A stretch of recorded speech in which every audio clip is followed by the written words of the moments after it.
दिल्ली में public transport को लेकर आज एक बड़ा फैसला सामने आया है। दिल्ली सरकार ने डीटीसी की इलेक्ट्रिक बसों की किराए में किया है बदलाव और ये सिर्फ एक किराया बढ़ाने का मामला नहीं है, बल्कि इसके पीछे है सरकार की बड़ी रणनीति। अब सवाल ये उठता है कि इससे आम आदमी पर क्या असर पड़ेगा और डीटीसी को क्या वाकई फायदा होगा।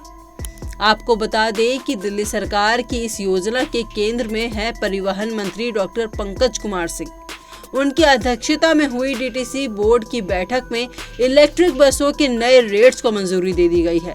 सरकार का कहना है कि ये फैसला न सिर्फ डीटीसी को आर्थिक रूप से आत्मनिर्भर बनाएगा, बल्कि ग्रीन दिल्ली क्लीन दिल्ली के मिशन में भी मदद करेगा। तो सबसे पहले नजर डालते हैं नई दरों पर। डीटीसी की इलेक्ट्रिक लो फ्लोर एसी बसों का नया किराया तय किया गया है 110 रुपए प्रति किलोमीटर।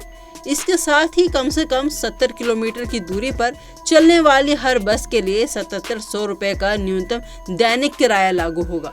वहीं अगर आप डीटीसी की पुरानी सीएनजी बसें की तुलना करें तो ये साफ होता है कि बदलाव कितना बड़ा है। फिलहाल सीएनजी नॉन एसी बसों का किराया है 60 रुपए प्रति किलोमीटर और न्यूनतम 3000 रुपए प्रतिदिन। सीएनजी एसी बसों की बात करें तो 75 रुपए प्रति किलोमीटर और न्यूनतम 4500 रुपए किराया है। तो आखिर इस बदलाव की जरूरत क्यों पड़ी? सरकार के मुताबिक इलेक्ट्रिक बसों की परिचालन लागत 2024 से 2025 में 90.38 रुपए प्रति किलोमीटर है। डीटीसी को घाटे से निकालकर फायदे में लाने की तैयारी है। बसों को प्राइवेट स्कूलों, एजेंसियों, दिल्ली पुलिस और यहां तक कि फिल्मों की शूटिंग के लिए भी किराए पर देने की योजना है। जी हाँ, आपने सही सुना, अब डीटीसी की बसें शूटिंग में भी नजर आएंगी। सरकार मानती है कि इससे न सिर्फ रचनात्मक क्षेत्र में डीटीसी की भागीदारी बढ़ेगी, बल्कि रेवेन्यू भी मिलेगा। ये फैसला प्रधानमंत्री नरेंद्र मोदी के विकसित भारत विजन और मुख्यमंत्री रेखा गुप्ता के नेतृत्व में दिल्ली को आर्थिक रूप से समृद्ध बनाने की दिशा में एक अहम कदम माना जा रहा है।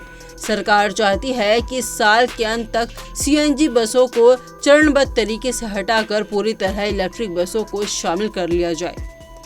वहीं परिवहन मंत्री डॉक्टर पंकज कुमार सिंह ने कहा कि सरकार की प्राथमिकता है डीटीसी को एक मजबूत, पर्यावरण के प्रति जिम्मेदार और राजस्व अर्जित करने वाली संस्था बनाना। और यही वजह है कि अधिकारियों को निर्देश दिए गए हैं कि अगले 1 साल के अंदर डीटीसी को लाभदायक संस्था में बदला जाए। नई दरों से न केवल खर्च की भरपाई होगी, बल्कि इको फ्रेंडली ट्रांसपोर्ट को भी बढ़ावा मिलेगा। डीटीसी अब प्राइवेट संस्थानों, सरकारी एजेंसियों और कॉरपोरेट सेक्टर के लिए एक भरोसेमंद विकल्प बनने की तैयारी में है। अब सवाल यह है कि इससे आम जनता पर क्या असर पड़ेगा। फिलहाल ये दरें अनुबंधित उपयोग के लिए तय की गई हैं, यानी ये बदलाव आम यात्रियों के टिकट किराए से नहीं जुड़ा है। लेकिन अगर आने वाले समय में ये मॉडल आम यात्रियों पर लागू होता है तो आपकी जेब पर बोझ बढ़ सकता है या सुविधा में सुधार हो सकता है।